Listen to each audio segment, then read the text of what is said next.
Joel Klatt, who's about as big a Big Ten hunk as you can get, has got his top rankings out. And just to review, this you know this is the time of year where everybody gets to express kind of where they feel like things are. But when you've got guys who are calling games at the level that Klatt is, I just want to make sure we're including him in here. He's got his top three as Alabama, Ohio State, Georgia, Texas A&M, and then Notre Dame. He's saying that after that, it's I don't think this is in order.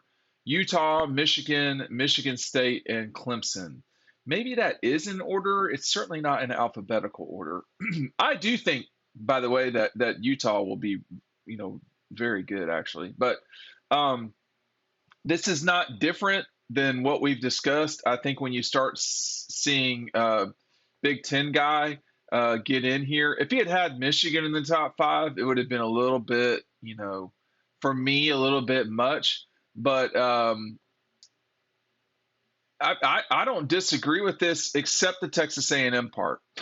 And it's kind of interesting, and I'm calling him a Big Ten honk, which he is. There's no question about that. But he also calls a lot of games in the Big 12 and Pac-12. But the resources that Fox and News Corporation are putting into college football is primarily the Big Ten. They are tied to the Big Ten in a way that they are not with the Big 12 and Pac-12. I mean, their network. News Corporation owns 50% of the Big Ten network, so they are in bed with them. The Fox is helping the Big Ten negotiate their contract extension or whatever it is, their renewal here soon. So I think this is about right.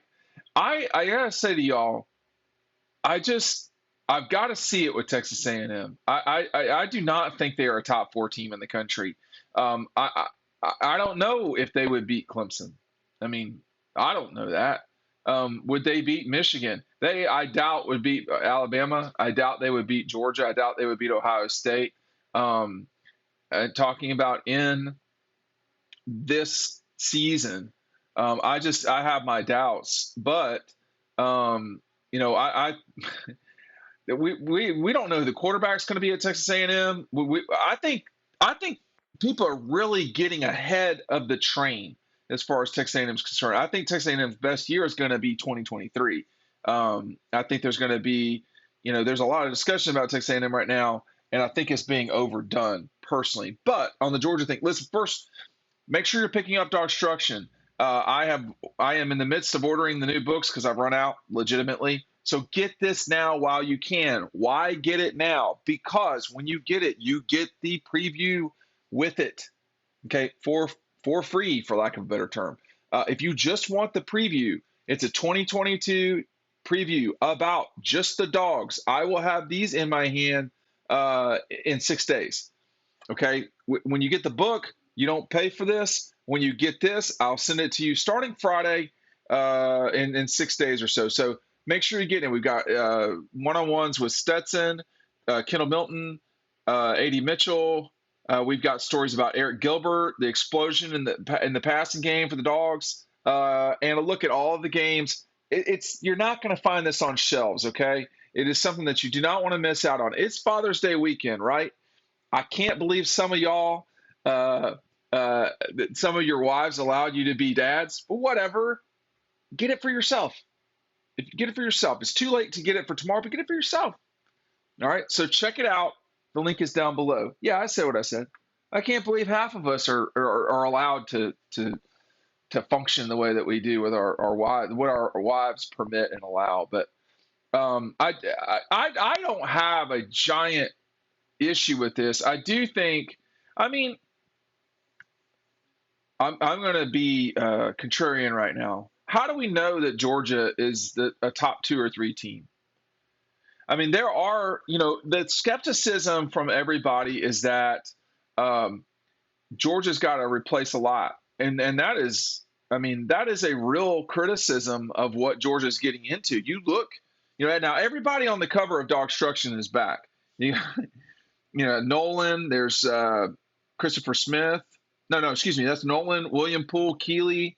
Um, it, everybody's back that's on the cover. I think everybody except James Cook right here is coming back. Lab McConkey, Brock Bowers, Kenny McIntosh. There are a lot of guys back, but N'Kobe is gone. Quay Walker is gone. Zion Logue is back. Robert Beal is back. So there are guys that are gone, y'all. It's just that a lot of people are back. I mean, when you flip through the book, it gives you sort of an indication on who played well last season. Stetson's going to be back. Nolan's going to be back. Arian Smith's going to be back. Arian Smith needs to have a big year. I mean, it's time, right?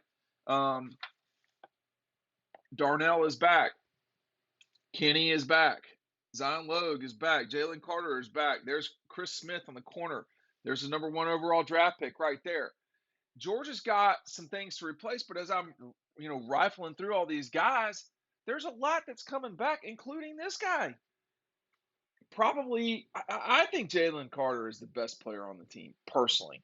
He's not far from it, though. This guy is back, all right? I don't know if Warren Erickson is going to play as a starter next year. He's going to play. Brent Cox is back, too, I was about to say for the Dogs, for the Gators. So, Ohio State and Alabama have the 2 best quarterbacks in the country. All right. I don't think Stetson is a top 10 quarterback physically, but in terms of playing the position, I think he is. I mean, I do. I mean, you tell me who the 10 guys are that are better than him at playing the position, not at being a prospect, at playing the position. I don't think you can find 10. Okay. I don't. But that's me, right? I see Stetson all the time. Is the Notre Dame quarterback better than him? The Michigan quarterback, I don't think so. The Clemson quarterback, not if it's DJ. Not if it's DJ. So there's plenty of guys who, and I mean, Clemson, if they think they're going to roll into this thing with a freshman to win the national championship, bro is not Trevor Lawrence. I don't know his name. I know he's good. He ain't Trevor Lawrence, okay? We all knew Trevor Lawrence, and we knew what you were getting into with that. We all knew Justin.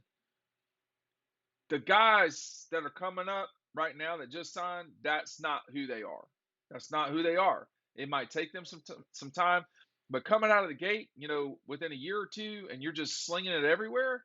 No, not right now. Not right now. But Bama has got a legit player at quarterback. I mean, Bryce Young's day against the Dogs in Atlanta, he played that. That might have been his best game of the season. I mean, he really did play well against Georgia. The problem was a couple of weeks later, probably 6 weeks later, this was happening to him.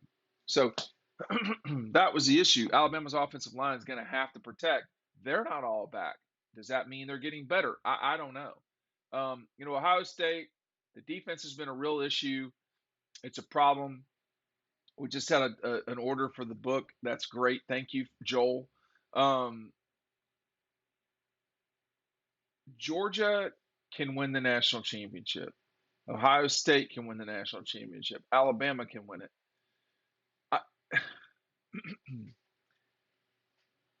I'm not sure I really am comfortable saying that Texas A&M can win the national championship right now, not in 2022, but they can prove me wrong. Notre Dame, I need Notre Dame to win a game that matters. I mean, they beat Clemson up there, okay, but you got right out of the gate the Ohio State game. Show up, let us know. I mean, you beat Ohio State. I would rank you number 1 in the country, frankly. Well, it depends on what happened that weekend and what Alabama and Georgia look like, but that would be the best one of the season at that point, right? So I don't know. Michigan, they were just so far behind Georgia. Michigan State, I think they're trailing Georgia and Alabama and Ohio State. Clemson's path is the most direct. My skepticism with Clemson is, can they really? And this Clemson and Utah are in very similar positions to me. They are both, programs in good positions in leagues that they can really dominate right now. Or Clemson's case, well, Clemson didn't win the ACC last year, but my point is they should dominate the ACC. Utah should win the Pac-12 as well. Those teams are both positioned to get to the playoff unscathed. I just don't know. I just don't know that they will do that when they get there. Clemson's offense got to get a lot better. That's just all there is to it. Utah, it might just be a depth thing. I don't know. I like Utah personally. I watched the coach. The guy knows what he's doing. But hey, I think Joel Klatt is about right here. My grief with him is the Texas A&M thing in the top four. I can't get there right now personally. You can get DAWGSTRUCTION and the 2022 preview order today.